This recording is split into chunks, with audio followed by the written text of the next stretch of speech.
A former Customs and Border Protection officer has admitted to being part of crimes he was supposed to stop. Thanks for joining us. I'm Jessica Gonzalez. And I'm Robert Olguin. KFOX 14 News at 5's Julia Spencer live outside the federal courthouse in downtown El Paso, where that former CBP officer pleaded guilty this afternoon. Julia.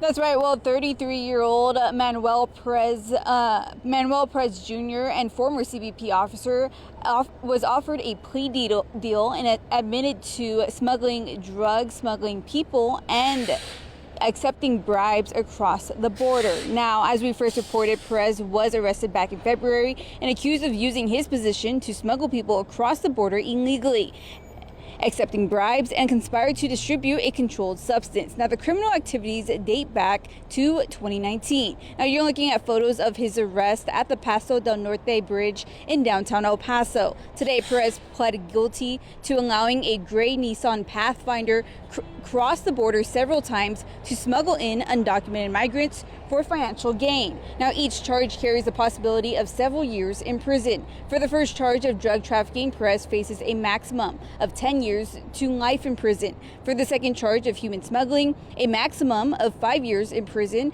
And for the third charge of bribery of a public official, he faces a maximum of 15 years in prison. Now, prosecutors argued Perez received over $700,000 in bribes and received items such as a black massage chair, a Rolex watch, and assorted jewelry.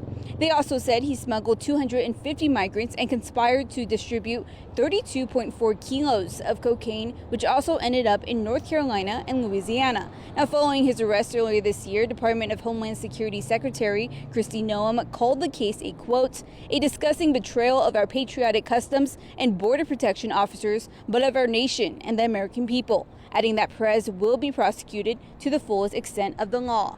Now, Perez's sentencing date hasn't been set just yet, but you could, of course, count on KFOX 14 to bring you full coverage both here on air and online at kfoxtv.com. I'm reporting live from downtown El Paso, Julia Spencer, KFOX 14 News at 5.